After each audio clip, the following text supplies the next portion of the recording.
Mirë, do të shkoj në Kurbin në këtë lidhje, do të kem Dilaver Kalin, i cili është një banor i fshatit Adriatik të Kurbinit, ka patur në fakt tërheqje tashmë edhe të ujrave edhe të përmbytjeve në atë zonë, dhe tashmë është e mundur që të shihen edhe dëmet që ka shkaktuar në të vërtet. Do të kem Dilaverin në lidhje. Dilaver, mirë se vjen. Mirë se gjeta, mirë mbrëma. Mirë mbrëma. Të shoh veshur shumë trash, besoj duhet jetë ftohtë, temperaturat janë tulura, shtëpia me lagështirë. Mirë mbrëma, në i herë është normalizuar gjendja, masën 80-85%, uju qahi gati, po pasoja ka lënë sa të duhesh. Pra ka lënë pasoja. Sa ditë ka qëndruar banesa jote në e përmbytur? Nga dita ete se di sa i bje data, ditë në ete deri ditën e martë mas dite. Nga e entja deri të martën mas dite? Mas dite, kam pru motorin ke shpia, se unë kam një motor si hecim ta, mas dite që martën e kam pru ke shpia, se s'ka qenë kaluar. Të është gjendja normalizue, kanë qenë sëtë ato të administratës. Me kë jeton të Dilaver? Unë jetoj me gruen vetëm, fëmijët i kam në Kurbet. Fëmijët i kenë Kurbet, pra je vetëm ti. Ka ndodhur ndonjëherë më përpara që të përmbytet banesa? Është rradha e ditë, se për 23 vjetë si komorët, këtu se unë kam kam ranë 80 për i lurës Dibrës në Gurs, më dhanë tokën me 7501, këtu në fshatin ku vizojmë me Adriatikun, qyret fshati pa tokë, e dita radha është si përmyte, ka qenë ish kryetar komune Dekteri. E kuptoj, mirë, mos më merr me kryetarët e komunave, po kjo shtëpia që jemi ne duke parë, kjo është shtëpia jote, kjo e përmbysura? Shtëpia ime është. Shtëpia jote? Kjo po tjetë me filmu e jashta.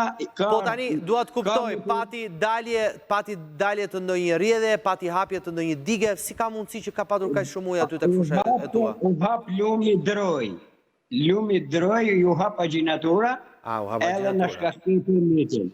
Se unë e kam shpinë mu afër hidrovorit, 150 metre larg hidrovorit e kam, për kur të një hidrovori nuk ka asë një lloj përmytje. Aty i fikën dritat hidrovorit, agjinatura u fsha, deri 1,10 e kam pas ke shpia, 1,20 kam pas themelin. 1,20 ujë? 1,10 ujë, ka qenë në një gazetar, Ahmet Sedisi e kam bjemi, e ka pa gjendjen, ka ardhë me zort, me një forisrat dhe dhe këtu, edhe unë vetë kam marrë me forisrat policis se meta në rrugë të madhe. Ku po rriti tani? Ku po rri? Ku po flë? Jo, po rri ke shtëpia se ka dalu. Ka dalu i? Ka dalu i, shish ditë në e martë mas dite, po e dreta ka dalu i, veç se ka lonë pasujat. Baza ushimore e baktive ka hikret, do pula si pata ato... Se këtu duat dale pak. Tani, ti vetë me qëfar jeton? Qërë punë e bën? Apo jeton me bakti? Unë pasha zotin, jam prak pensionit, ne 6 muaj e dalë në pension, kam 3 lop, 4 dhej, shato pula, me shato jetoj. Me këto jeton? Me ato jetoj, s'kam me sharit e kjetë. Me qumësh djath, po, me... Po e që ashtu ma me si pun të e fshati. E kuptoj. Tani ti vetë në pension më thënë nuk e dalë, por në këto 6 muaj, ndërkohë që s'ke dalë pension... Me një qëtësa, plëtsej moshën e pension. Por pun tjetër nuk bëm përveç këtyre? Jo, s'bëj pun tjetër, se së merë kush në punë. Nuk merë kush në punë. Të ndihmojnë fëmijët nga emigracioni? Po, me thënë vërtetën, mos me më një e fëmijët, unë s'mun jetën. Nuk mund jetoj sakë. Sa të cjellin ata zakonisht? Bujtësia ka taksa shumë të forta për me punue. Jese ka taksën e shtetit, se shtetit s'ta ka lodhë, po mekanika është shumë e vështirë. E kuptoj, sa të cjellin ty ata si ndihmë? Me sa të ndihmojnë ty gjatë muajit? Për me mjell një dilimion që duhet 100.000 lekë. Ti kesh në gjep, si të mjellish një dilimjar. Ashtu në misri, ashtu në kret kultura tjera. E kuptoj. Po, sa të ndihmojnë ty ata në muaj, Dilaver? Ato muaj, shet 3 qunat ka 100 euro, 300 euro. E kuptoj. Me kaq dhe ti përpiqesh të përballosh muajin. Duhet me pague dritat, duhet me pague internetin, duhet me pague punte e tjera, ujt, me shato, me bakti, me nimt kalamojve. E kuptoj. Tani, më thuaj pak për dëmet e shtëpisë. Çfarë dëmesh ke?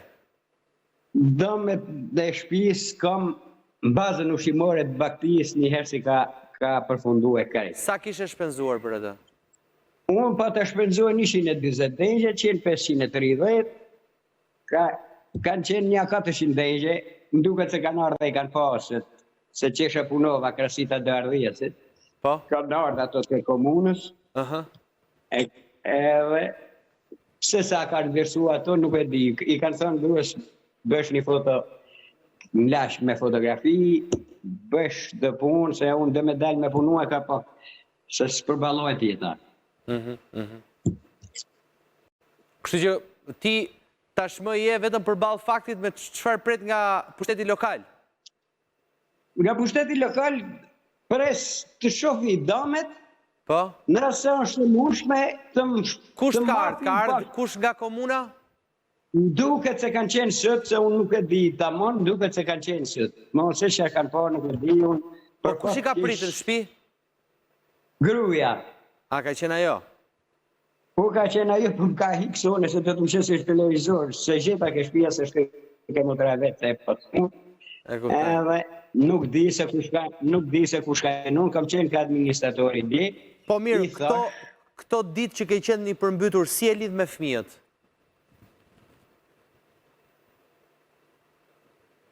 Nuk e dia e kam dhe njëherë në lidhje Dilaveri.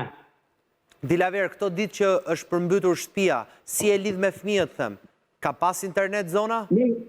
Po, veç një gjatë jem pimi realista, drita kemi pas, internet kemi pas. Oke, drita dhe internet keni pas. Mirë, faleminderit shumë, Dilaver. Në buk, dështi zoti, mora dëmijel një 3 ditë para, që pa ta dritat u pjek bukan kur. Gjëra me veresie, ke? Gjëra me list, apo jo? Asë një sen gjërë me list nuk kam, ja, nuk duhe me shkuat. Dhe se kam dam në pula, pata 30 kanë me të vetë. 7 copë. E kuptaj. Mirë, Dilaver, faleminderit shumë që ishe në lidhje dhe më vjen keq për humbjet e tua. Baza ushqimore ka marru e kërë tjera punë nuk kimi, u përshëndes, kini jetë gjatë, faleminderit për intervistën, e ka lefë një minu. Një veti marë. Faleminderit Dilaver për gjithë gojnë e ëmbël edhe pse në situatë vështirë. Do shkoj pak të Adriani, me që e kam në lidhje, Adrian Hotin, kolegun në Shkodër. Adrian, si ka qenë situata në Shkodër? Situata e përmbytjeve në zonat përreth, në fshatrat, është përkeqësuar ndonjëra prej tyre, ka përmirësim, aty ku ka përmirësim, a kanë shkuar respektimi lokal, pra për të kuptuar sa kanë qenë dëmet? Mirë mbrëma Flor, përshëndetje nga Shkodra. Situata në zonën e Shkodrës vion të jetë problematike në fakt, megjithse më e përmirësuar se sa një ditë më parë. Nga 945 hektarë që ndodheshin nën ujë një ditë më parë, sot evidentohen rreth 800 hektarë tokë bujqësore kryesisht, të cilat vijojnë të kenë prezencë uji. Më problematike është gjendja në njësinë administrative ana e Malit, ku kemi 550 hektarë bujqësore nën ujë, fshati Obot për një javë ka mbushur sot që është i izoluar dhe që nga dita e djeshme rruga në drejtim të këtij fshati është e pakalueshme edhe nga mjetet e larta të ushtrisë për shkak të nivelit të lartë të ujit që ka arritur deri në 1 metër. Në drejtim të lëvizja e banorëve të këtij fshati, por edhe furnizimi i tyre me ushqime, me ujë të pishëm dhe me bazë ushqimore për gjën e gjallë realizohet vetëm nëpërmjet varkave me ndihmën e forcave të ushtrisë. Ndërkohë që e njëjta situatë në bllokim rruge është edhe në njësinë administrative të Dajçit, në zonën Sureal Shirq, ku rruga edhe në këtë zonë është e bllokuar nga niveli i lartë i ujit dhe edhe këtu lëvizet vetëm nëpërmjet varkave. Do të thonë që prezencë uji në banesa nuk ka në asnjë nga fshatrat e zonës së Shkodrës aktualisht. ka prezencë uji në afërsi të banesave, por jo problematike dhe që detyron evakuim të banorëve. E kuptoj. Niveli i lumeve Drim dhe Bun, sipas të dhënave që kemi nga shtabi i emergjencave civile, është i rritur ndjeshëm, por gjithmonë nën kuotat kritike të tyre. Ndërkohë që duhet thënë që përmirësimi apo përkeqësimi i situatës në zonën e Shkodrës mbetet gjithmonë në varësi të shkarkimit të ujrave nga hidrocentralët e kaskadës së Drimit. Aktualisht po shkarkohen 700 metra kub ujë në sekond, është një shifër kjo, një nivel shkarkimi jo shumë problematik dhe më i mirë në fakt, më pak se sa 2 ditë më parë, kur ishte në nivelin e 1400 metrave kub ujë në sekond, që shkaktoi përmbytjen e qindra hektarëve tokë. Pra situata nuk është fort keq, po tek dëmet, kur fillon inspektimi në familje, Adrian? Inspektimi dëmeve pritet të fillojë më njëherë pas tërheqjes së ujit.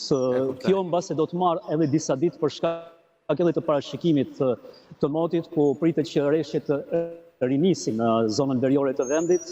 Edhe në këtë momente që flasim, kanë rifilluar rreshtet mbas ditën e sotme këtu në Shkodër, rreshtet të dobta pa intensitet dhe duhet të thënë që pa ndikim në fakt për përkeqësimin e situatës deri tani në zonat e përmbytura.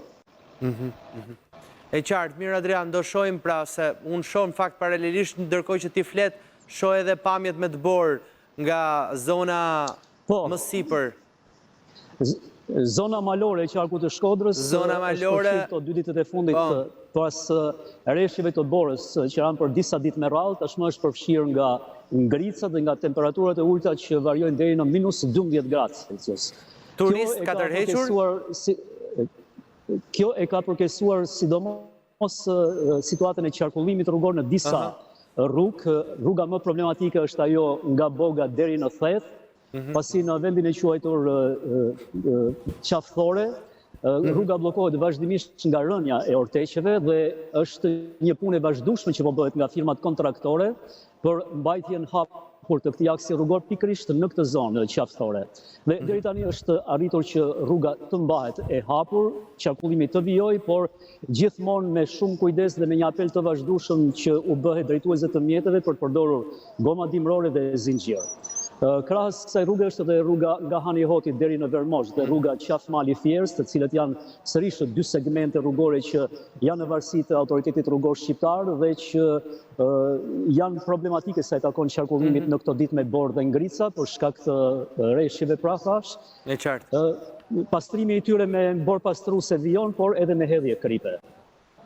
Mirë, të falenderoj Adrian për informacionin që na solle dhe ndoshta edhe të kenë kujdes ata të cilët mund të zgjedhin të vinë në malsinë e Shkodrës për turizëm, se prandaj thash, pyeta isha kurioz, pa çka se kemi një Shkodër që është e përmbytur dhe po pritet të tërhiqet uji, po ndonjë shtytje turistash ka në këtë zonë apo nuk është një situatë shumë e përshtatshme për turizëm. Për turizëm në veri, vërtet, pikërisht në këto ditë që janë shumë të acarta, shumë të ftohta dhe me këto probleme të qarkullimit duhet të ketë shumë kujdes në lëvizje në këto segmente rrugore që të shojnë drejt pikave turistike malore të Shkodrës. Mirë, Adrian, faleminderit, do të vazhdoj përsëri me lidhjet të cilat kisha mas Adrianit edhe Dilaverit për sa i përket zonave në fshatin Adriatik të Kurbinit, po dhe gjithashtu edhe Shkodrës, edhe pjesës malësisë të Shkodrës, siç shohim edhe pamjet për thënë vërtetën koreale që kanë ardhur ditën e sotme nga malësia e Shkodrës, që janë pamjet cilat ta marrin frymën, patjetër duken shumë magjike, po ndërkohë nga ana tjetër banorët atje mund të jenë bllokuar, bëhet fjalë për situatë të vështirë sepse kërkojnë që të hidhet krip, të jetë infrastruktura e duhur, duhet që të jenë automjetet, duhet që të jenë me zinxhir. Unë do të shkoj gjithashtu edhe në Kukës, nuk e di nëse e kam ende në lidhje Kuksin apo jo, por Kuksi ka patur dëbor dhe ngrica, të cilat janë prezente edhe në zonat e thella, ka patur probleme, sigurisht që Kuksi nuk është harruar, madje disa ditë më përpara ne na sollën video edhe redaksia jon atje për të parë se si ishte mbushur Kuksi me dëbor, apo gjithë ajo situata e mbi Kukës, gjithë qarku flas që se si ishte mbushur me dëbor. Pra, temperaturat kanë qenë të ulta, po sa kanë ndikuar këto temperatura të ulta edhe në jetën e përditshme të qytetarëve atje, sepse kjo është e rëndësishme për të kuptuar se dakor, temperaturat janë të ulta, por nuk është diçka e re për veriun e Shqipërisë. Nuk e di nëse e kam në këto momente Irdën, por do të shkoj direkt në Korçë, paralelisht ndërkohë që mirëpres lidhjen e Kukësit, kam Lazi Saron për të më treguar pak çfarë bëhet në Korçë, çfarë bëhet në Pogradec. Lazi, s'të pash këto 2 ditë. Ku ke qenë? Flor, të përshëndes. Kemi qenë të izoluar nga bora, të përmbytur nga reshët e shiut dhe të ngrirë nga temperaturat që kanë shkuar deri në minus 11 gradë në Juglindja. Pra temperaturat janë ullur shumë? Janë ullur ndjeshëm. Ditën e djeshme, termometri në qytetin e Korçës ka shkuar... Ke mbyllur xhupin deri te Grykët? Shkoj, kam hapur për estetik më shumë, sepse jam duke ngrirë në fakt, por që kam hapur për estetik, Flor, po thoja që mbrëmjen e djeshme në qytetin e Korçës temperaturat kanë shkuar deri në minus 9 gradë, ndërkohë që maksimalja e temperaturave nën zero ka shkuar në zonën e Maliqit, në fshatin Sheqeras, me minus 11 gradë. Edhe mëngjesi sotëm ka qenë disi në temperatura nën zero, paraditja është ngrohur disi, ndërkohë në momente që flasim, termometri shënon minus 2 gradë në qytetin e Korçës. Janë temperatura ekstreme, por për fat të mirë nuk kemi rreshje e shiu, sepse niveli i lumit Zevoll, kryesisht në fushën e Maliqit, që rrezikon edhe përmbytjen e më shumë hektarëve të tjerë tokash, ka shkuar në limite dhe një pjesë e Argjinadurës ka çeduar, çka e ka bërë që një pjesë e tokave në këtë fushë, që është një nga fushat më të mëdha në rajonin e Korçës, të jetë në ujë. E kuptoj, mirë Lazi, më vjen mirë, po tani me uljen e temperaturave dhe rritjen e dëborës, po edhe të ngricave, ka rrezik edhe të ndonjë makine që rrëshket, apo të ndonjë individi që rrëshket edhe shkon shoqërohet në spital. Kemi patur në një rast të tillë apo janë mësuar? Se mund mos t'jenë korçarët, po t'jenë turistët. Në fakt, Flora, të do thoja, turistët janë më shumë ata që nuk janë mësuar me drejtuarin e mjetit, të drejtuarin e mjetit në dëbor. Por që për fatë mirë, Bashkia e Korçës, Bashkia e Maliqit, Pogradecit, zonat që janë prekur më shumë nga bora, ku edhe trashësia e borës ka shkuar deri në 10 cm në këto 3 bashki, kanë qenë në kryet e detyrës duke pastruar trotuarët dhe rrugët, po ashtu edhe autoriteti rrugor shqiptar me firmat kontraktore kanë mbajtur të hapura të gjitha akset nacionale dhe akset rurale kryesore. Kemi disa bllokime si pasojë e shkarjes së rrugëve, si pasojë e rreshjeve të shiut në zonat e Bashkisë së Maliqit dhe Pogradecit, por që nga bora nuk kemi pasur asnjë problematik. Mirë, shqyr që s'ka patur problematik në Korçë. Ajo është e rëndësishme. Na vjen mirë, faleminderit Lazi shumë që të pata në raportim. Do shkoj tashmë tek Irda, kam Irda Bayraktarin nga Kukësi në lidhje. Irda, mirë se vjen. Si është situata e temperaturave në Kukës? Ka ndonjë fshat i cili është i bllokuar? Apo kuksianët janë të mësuar tashmë me temperaturat e ulta?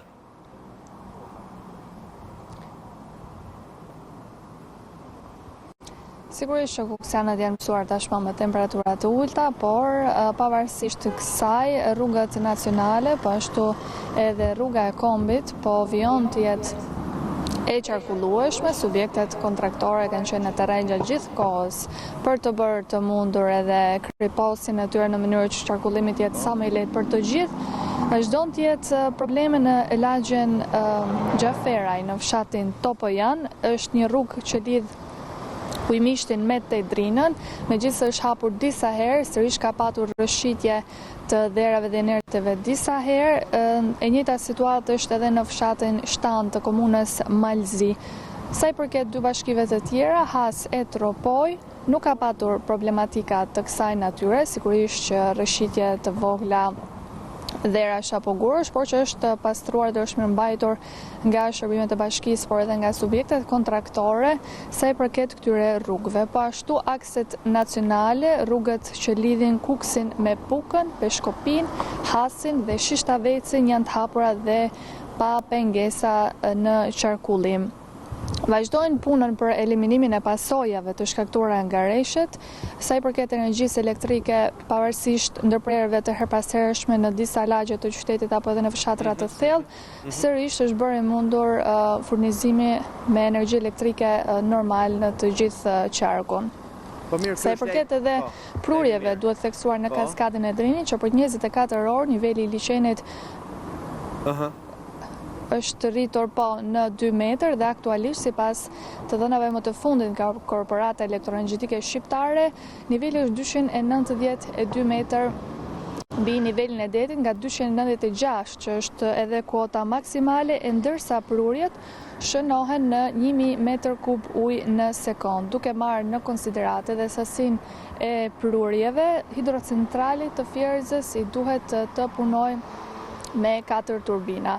Dhe kjo prurjet janë shtuar shumë gjatë këtyre ditëve, le të themi, pavarësisht se situata tashmë është e qetë dhe të gjitha rrugët kryesisht me fshatrat kryesor dhe me rrugët nacionale janë plotësisht të qarkullueshme, por duhet theksuar që edhe drejtuesit e automjeteve duhet të jenë vigjilentë të kujdesshëm sa i përket respektimit të rregullave të qarkullimit. Faleminderit që të pata në raportim. Ky është edhe situata për sa i përket uljes së temperaturave edhe qarkullimit, po edhe kushteve që janë në qarkun e Kukësit. Pas pak do të ndryshoj situatë, do të ndalem pak tek pronat, tek rivlerësimi i tyre, çfarë do të sjellë, si do të ndikojë tek taksimi, për ju që jeni të interesuar në shitjen e një prone, po dhe ju të tjerë të cilët doni të blini, ka tashmë ky rivlerësimi që fillon nga janari i 2026-s, pra mbas njoftimit zyrtar që u bë, do të jetë një skemë re. Le të njihemi pas pak me ekspertët që do kem studio.